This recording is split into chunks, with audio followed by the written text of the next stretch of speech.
Legends return. The Grand Archival Chamber of the Galactic Confederation hummed with tension. 300 representatives from the 17 dominant species sat in concentric rings, their varied physiologies, from crystalline exoskeletons to gelatinous forms, creating a living mosaic beneath the chamber's ancient dome. High Arbiter Xylos, his 8 limbs arranged in the formal position of grave concern, activated the central holoprojector. Honored representatives, the Arbiter's voice resonated through the chamber's perfect acoustics. An anomaly has been detected at the edge of Sector 7, approaching from the Void of Orpheus. The Void, a vast region of space rendered unnavigable by intense radiation storms and gravitational anomalies. For 12,000 years, no ship had successfully entered or exited that cursed region. Until now. Scans indicate a fleet of approximately 70 vessels of unknown configuration. Continued Xylos, his compound eyes reflecting the holographic display. They are moving in precise formation toward the rimward colonies.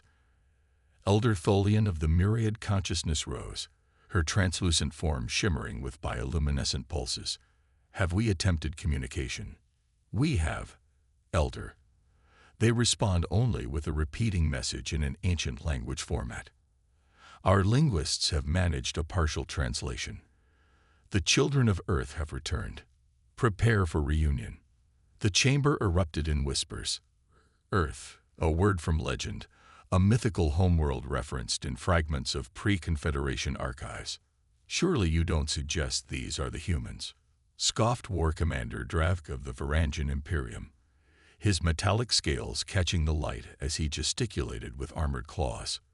Those are children's tales, bedtime stories to frighten younglings, the savage apes who burned their world and vanished during the Great Collapse. From the historian section, ancient keeper Morrigan activated her speaking light. The diminutive six-eyed archivist rarely spoke at gatherings, preferring the company of ancient data crystals to political discourse. With respect, War Commander, humans were not merely legends, her soft voice carried surprising authority. Archaeological evidence confirms a spacefaring civilization called humanity existed before the collapse. 3,000 ruins across 17 worlds bear their distinctive architectural markers.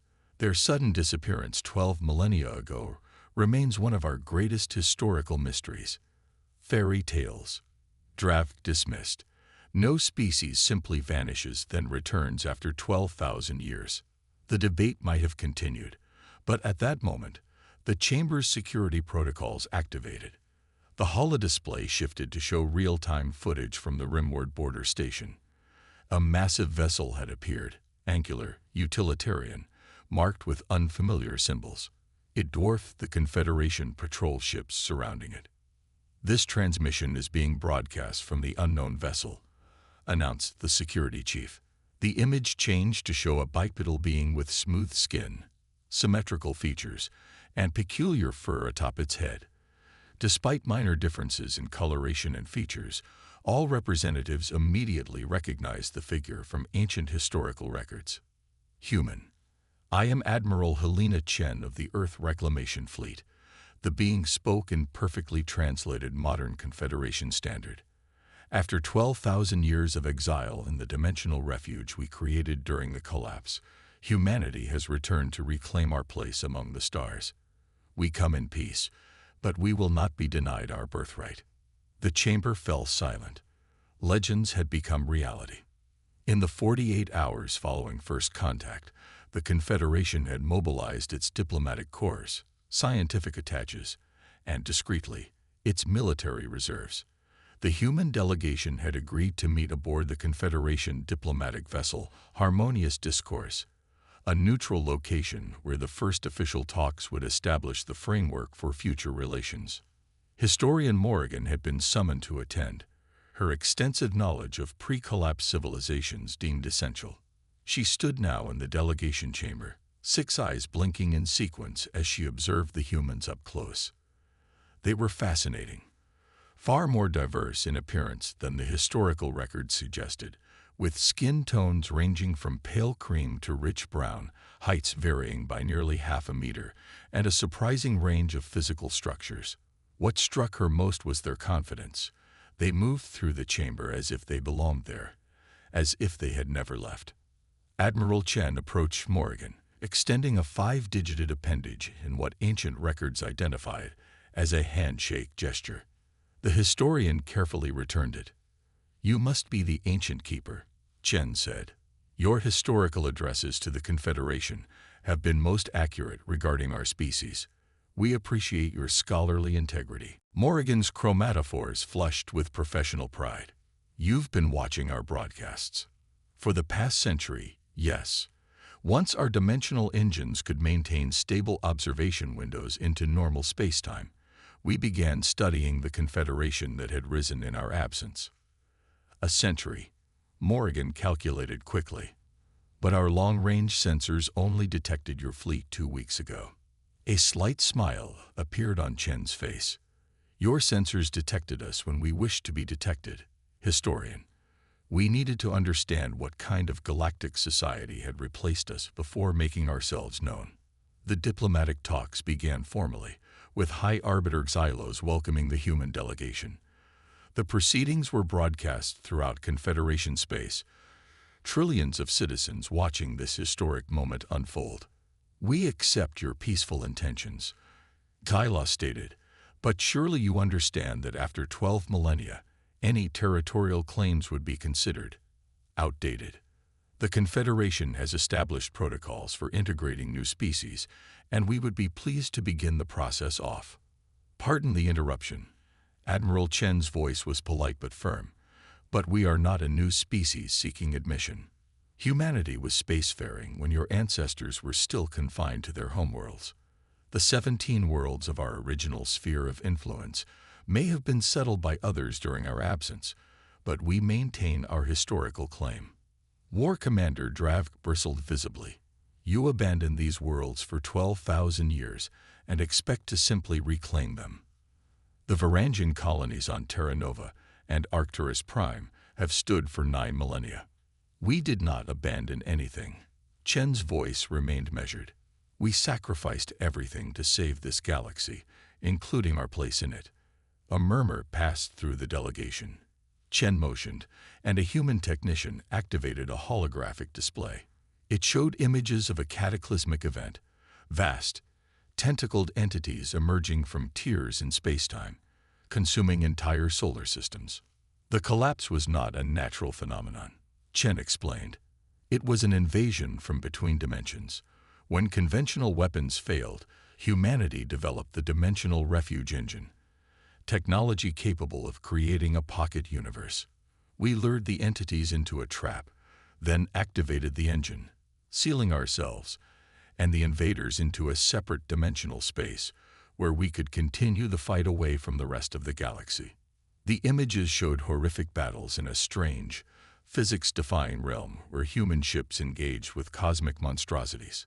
"For 12,000 of your years, but nearly 30,000 subjective years in our dimensional bubble with its accelerated time flow, we fought, contained, and finally neutralized the threat.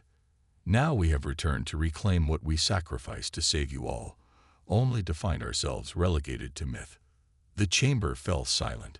Even Dravik seemed momentarily at a loss for words.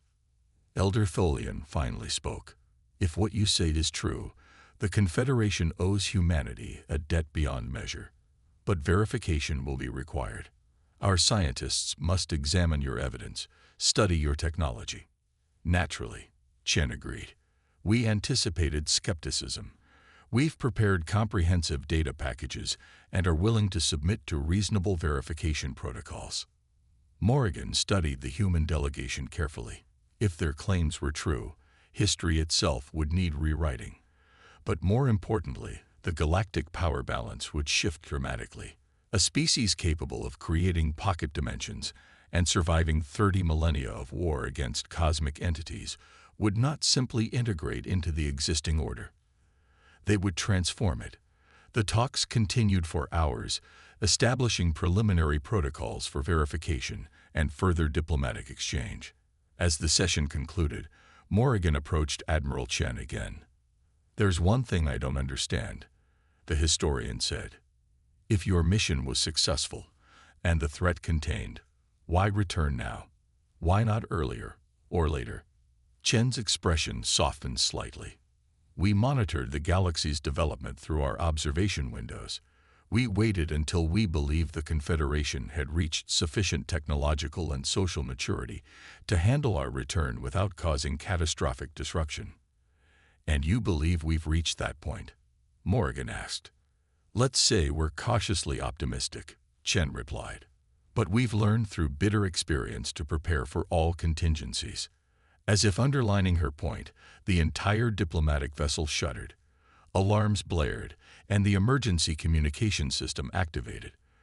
"Unknown vessels have dropped out of FTL near the diplomatic zone," announced the security chief. "They're firing on both Confederation and human ships." Chen's hand moved to a communication device.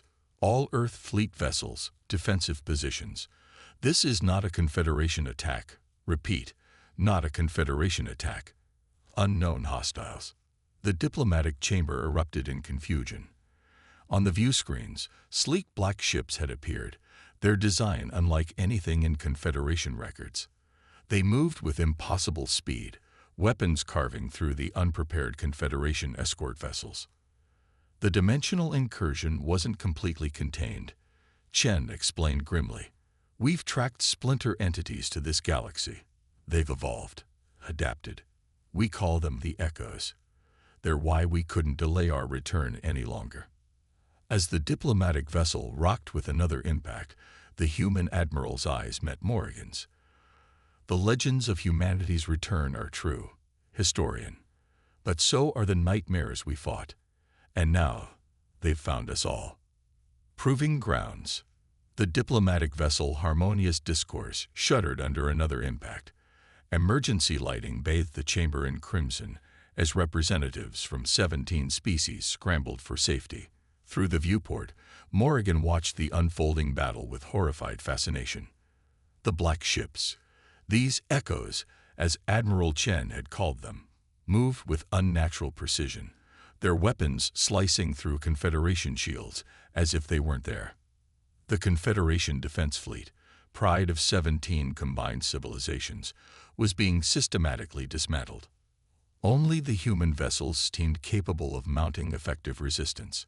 Their ships performed maneuvers that should have torn them apart, weapons pulsing with energy signatures unlike anything in Confederation records.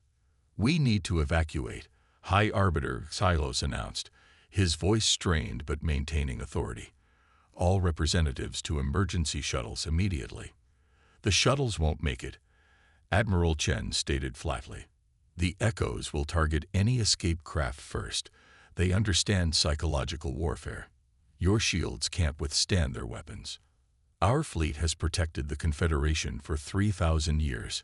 War Commander Drav snarled, his pride clearly wounded. "We don't need protection from." His words died as a nearby Confederation dreadnought, the most powerful class of vessel in their armada, was split in half by a lance of dark energy. "Your weapons and shields operate on unified field principles," Chen explained rapidly. "The Echoes exist partially in higher dimensions. They can bypass conventional defenses by attacking through those dimensional layers." "What do you propose, Admiral?" Elder Tholian asked, her luminescent form pulsing with anxiety patterns. "We've installed dimensional shield generators on this vessel as a precaution. They'll hold temporarily. One of our carriers can open a slip space corridor to evacuate the ship, but we need time to establish the dimensional coordinates." Chen activated her communication device again. "This is Admiral Chen. We need extraction for the diplomatic vessel. Requesting Valkyrie protocol." The response came immediately. "Acknowledged, Admiral. Valkyrie protocol authorized. Prometheus deploying in 3 minutes." On the view screen, the battle shifted. 6 smaller human vessels broke formation, accelerating directly toward the Echo ships in what appeared to be a suicide run. But instead of colliding, they began a complex dance of interweaving patterns, drawing Echo fire away from the diplomatic vessel. "What are they doing?" Morgan asked, unable to look away. Creating a distraction, Chen replied grimly. Buying us time with their lives if necessary. Drax's expression changed from disdain to reluctant respect as he watched the human pilots perform maneuvers at speeds that would have killed members of most Confederation species. Your warriors have courage, he acknowledged. They fight with honor. They fight to win, Chen corrected. Honor is a luxury for those who survive. A massive human vessel, easily twice the size of any Confederation capital ship, emerged from FTL at the edge of the battle. Its design was distinct from the other human ships, with vast arrays of instruments bristling from its hull. The Prometheus, Chen identified. Our dimensional research vessel. The technology that saved us during the collapse was developed aboard her predecessor. As the Prometheus approached, the Echo ships immediately abandoned their previous targets, converging on the new arrival with single-minded determination. They recognized the threat, Chen noted. The dimensional technology is what trapped them before. They won't allow us to deploy it again if they can prevent it. Your ship will be destroyed. Xylos observed, compound eyes fixed on the uneven odds. Not if we can help it, Chen responded, turning to her staff. Signal Prometheus to initiate Protocol Janus. All defense craft. Execute Aegis formation. The remaining human vessels regrouped with astonishing coordination, forming a protective sphere around the Prometheus. From the research vessel, a pulse of energy expanded outward, not as a weapon, but as a field that engulfed a region of space. What is happening? Demanded Elder Tholian. Dimensional phase shift, Chen explained. We're creating a localized bubble where the fundamental constants of reality are temporarily altered. Inside that bubble, the echoes can't maintain their cross-dimensional advantage. On the display, the effect was immediate. The black ships seemed to flicker, their movements becoming erratic as they lost the uncanny precision that had made them so deadly. The human fleet pressed the advantage. Conventional weapons now striking true against enemies suddenly bound by the same physical laws. Remarkable, Morgan whispered, her scientific curiosity momentarily overriding fear.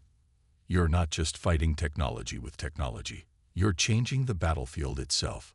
Necessity breeds innovation, Chen replied. 30,000 years fighting an enemy that doesn't play by your rules teaches you to rewrite those rules. A communication chime sounded. Admiral, dimensional coordinates locked. Slip space corridor ready for the diplomatic vessel. Acknowledged. Begin evacuation procedures. As if sensing their prey might escape, the remaining Echo ships abandoned all tactical caution, surging toward the diplomatic vessel in a frenzied assault. 3 human destroyers moved to intercept, deliberately placing themselves in the path of enemy weapons fire. The view screen showed the destroyers taking devastating hits, hulls breaching, atmosphere venting into space. Yet they maintained position, returning fire until their weapons systems failed. Your people are sacrificing themselves, Morgan observed, her voice hushed. Some, yes, but not as many as it appears, Chen replied. Watch. As the first destroyer began to break apart under continued assault, something unexpected happened. Rather than the catastrophic explosion typical of a starship's power core breach, the vessel seemed to implode, collapsing into a pinpoint of light that vanished. Dimensional escape pods, explained Chen, seeing Morgan's confusion. When a ship faces imminent destruction, automated systems transport the crew into pocket dimensions until they can be retrieved. We've learned to cheat death in many ways. Historian. A shimmering portal opened near the diplomatic vessel, the promised escape route. Beyond it, Morgan could see the safe haven of a Confederation sanctuary world. All representatives, proceed to the portal immediately, ordered Xylos. As the evacuation began, War Commander Dravk approached Chen. The proud Varangian hesitated, then pressed his armored fist to his chest in a warrior's salute.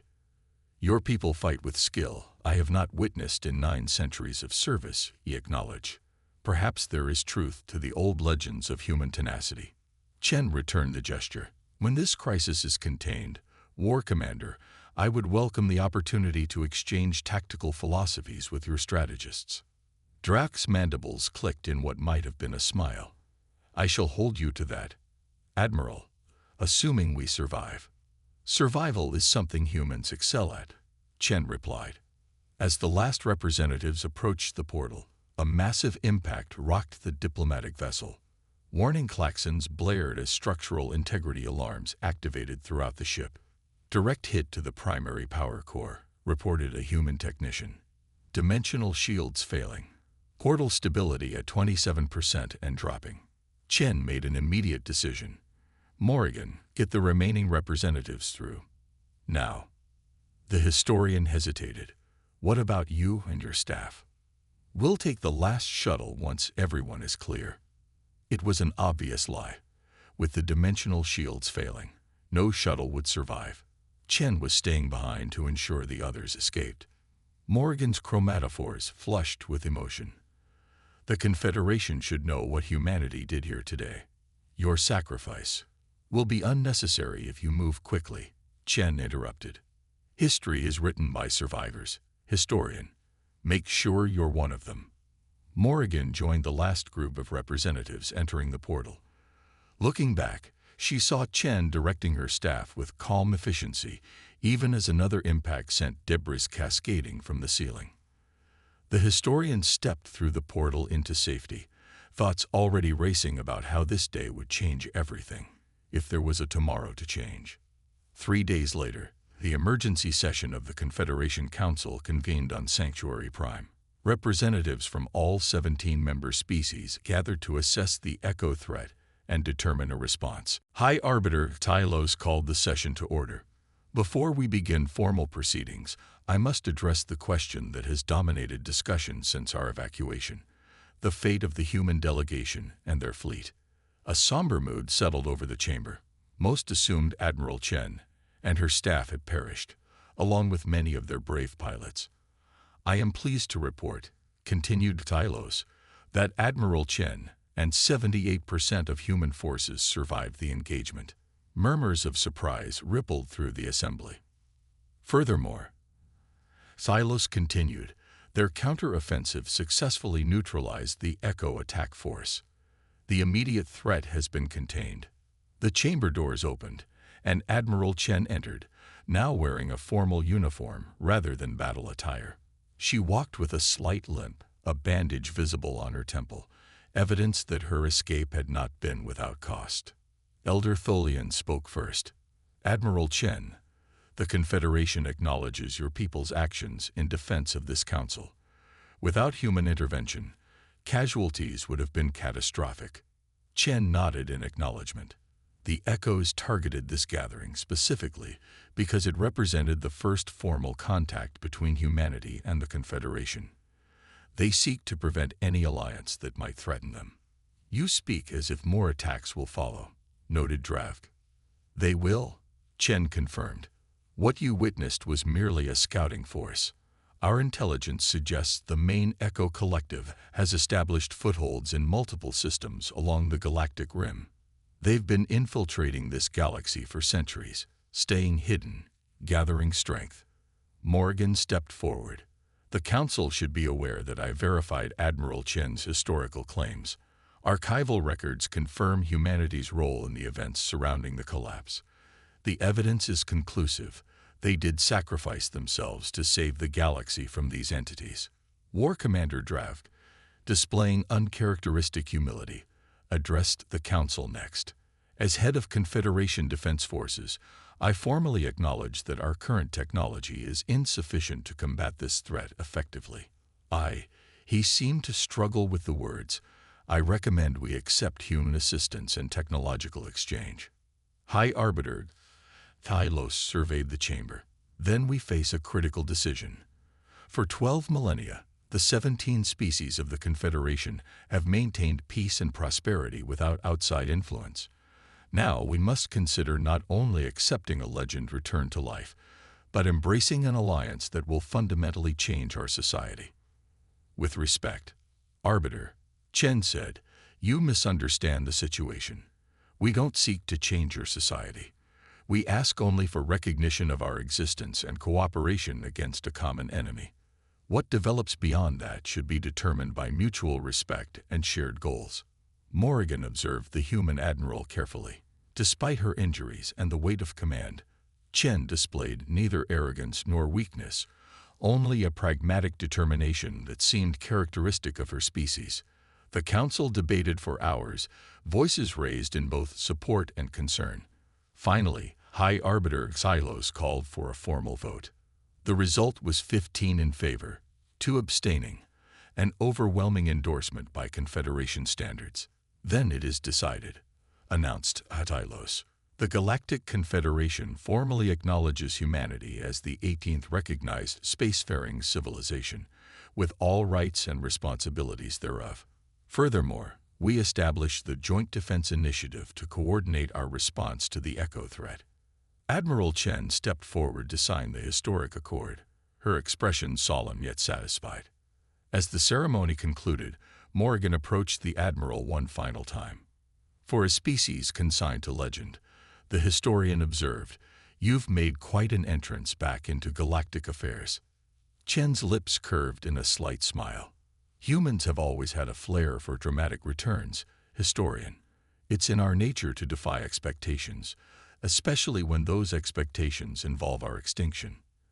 And now, what happens after the Echo threat is contained?" Chen gazed out at the stars visible through the chamber's vast viewport. "Then we all face the greatest challenge of all, learning to live together as equals. Humans weren't merely fighting for survival these past 30 millennia, Morrigan. We were fighting for the right to come home." The historian's chromatophores shifted to a pattern indicating deep contemplation. "I believe I finally understand why the ancient texts called humans the most determined species.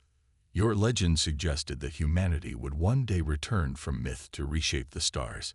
It seems those legends were not exaggerations after all." "Legends rarely are," Chen replied. "They're just history waiting to be proven true." Outside the sanctuary world's atmosphere, the combined fleet of 17 Confederation species and the returned human armada stood vigilant, a united defense against the darkness between the stars, where legends and nightmares both had proven all too real.